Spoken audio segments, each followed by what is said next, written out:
Have you ever had an out of body experience where you're just sort of lying there and all of a sudden you're looking at yourself more like an observer outside of your body? As you go through your day, it's normal to find yourself absorbed in all of the little details of life. And while it's a good thing to be in the present moment, to focus on what you're experiencing in physical reality, to know who you are is another. To be here in this vivid experience of physical reality, that's why we're here. We didn't come here to be in this Zen state, meditating all day, every day, or to escape the hardships of life, or to run away from our problems, or to evade our responsibilities. Daily living can be challenging, but the problems, from my perspective, all seem to originate within what I refer to as the ego. Your ego is the identity that you have created during this lifetime on earth. It's it's who most people think they are, the ego, this identity. I am tall. I'm American. I'm Scandinavian. I'm Caucasian. I'm funny. I'm a dork. I'm a hard worker. I'm successful. I'm a good person. Your ego, your identity is also the beliefs that you hold.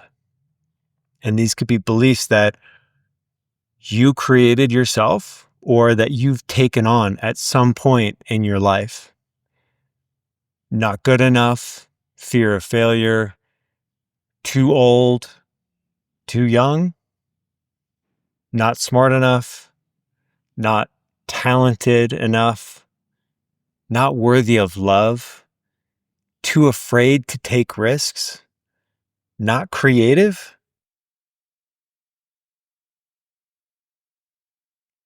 None of these things are actually true. But because they are beliefs, they are essentially the equivalent of truth. Because to your subconscious, there is no difference. And this is where I'm getting at. Who you really are is so much more than the identity that you've created for yourself. Why is this important? Because without being aware of what you've created, of who you've thought that you are, you're going to limit yourself. Everyone is capable of more expansion in their life as a result of the beliefs they hold and the identity they've created for themselves, myself included. I am not perfect. I show up every day and I try to become as aware of who I think I am as much as possible.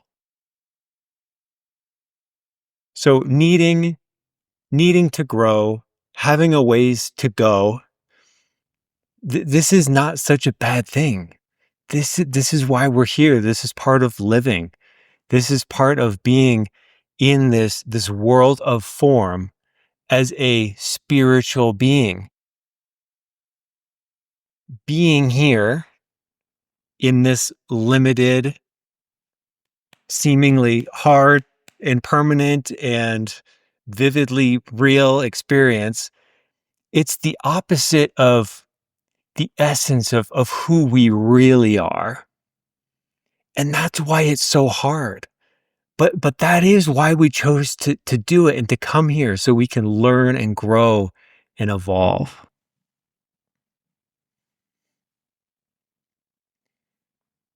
We are the ones who create our own problems. And there's nobody else to blame for the reality that we have each chosen to perceive.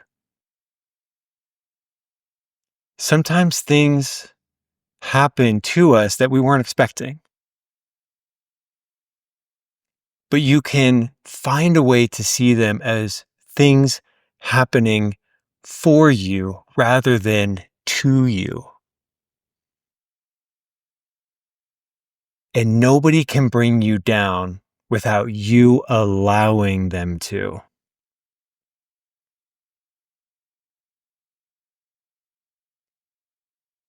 So I like to think of ourselves as two. We have two basic versions of self. I'm simplifying all of this because it's easier to relate it and to understand it this way. We have a lower self and we have a higher self. The lower self is what I've been referring to. I refer to the lower self as the ego. The higher self is closer to our soul. The higher self you can also think of as your future self. This self that is of a higher vibration. It's wiser. It has this greater perspective, greater understanding. So our problems, in a lot of ways, actually originate from the ego or the lower self, not from this higher self. The ego cares about what other people think. The ego wants to be rich. The ego wants to be popular or famous, recognized, respected, well esteemed. The ego desires a life of glamour, of what you could almost consider as superficial. The ego wants to judge. It's just naturally, it just wants to judge. It wants to compare. It wants to compete. The ego does believe in scarcity. The ego also wants to be loved and accepted. And through all of these ways that I've mentioned, that's how it attempts to do it. It doesn't know any other way. This is the lower self.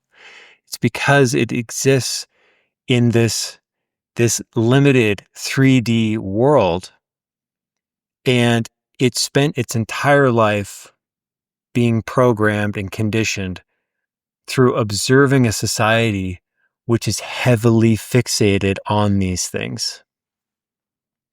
The higher self, it doesn't need these things.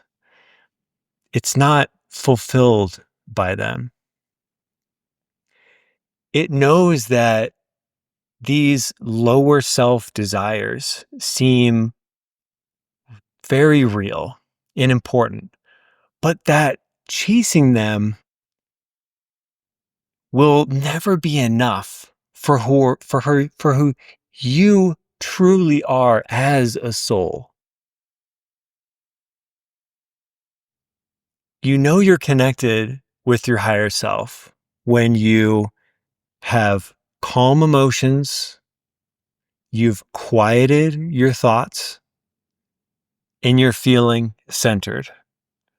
When you're each of these things, you've achieved this state of these things where you're closer to your heart, your emotions are calm, your thoughts, your mental body is calm. This is what leads you into merging with your higher self. And the higher self can be fleeting because of this, because you go about your daily life and then all of a sudden you start kind of reacting again. So it takes time to really build this connection with the higher self. But being in this state with your emotions and your thoughts and just being connected with your center, you just naturally have a higher frequency.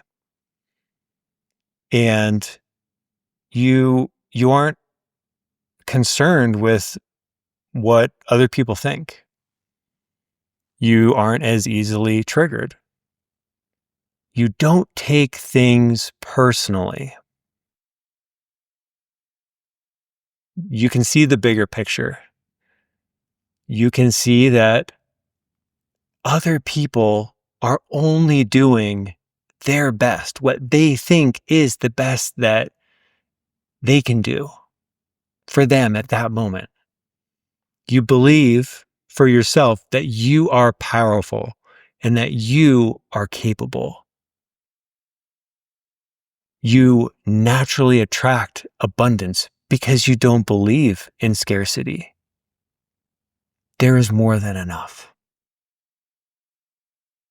In this state, you also feel a deep sense of joy, ease, and fulfillment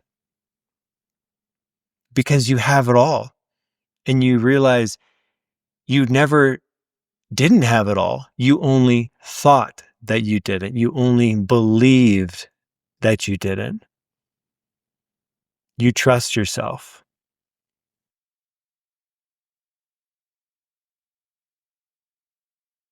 Who you really are, the essence of you, is your higher self. All you have to do is shift your point of focus. And suddenly you have the answers and solutions to your problems. And you know what you need to do in order to live a better life, a happier life.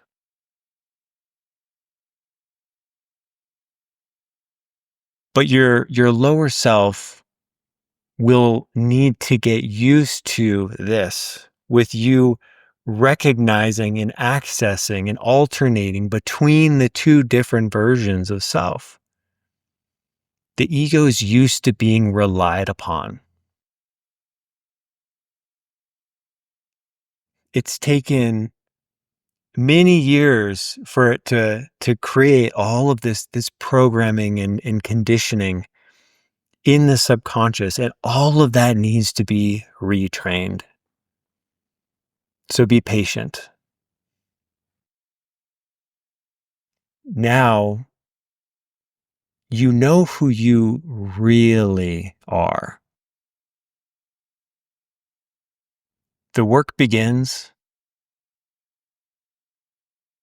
but new problems aren't created from this higher state. And you naturally, gradually begin to integrate the disharmony into the greater idea of what you know is possible. Life is fun again when you know who you really are. I have a delivery, so I'm going to go get that. Life has funny timing, doesn't it? Right at the end, just as I was finishing. I hope that you enjoyed this video. Leave a comment if you did. And hopefully you have just a little bit more of a better idea of who you really are. This is what you're capable of. This is what you have available to you. This is what everybody has available to them. So with that, I hope you have a great rest of the day, and I'll see you soon.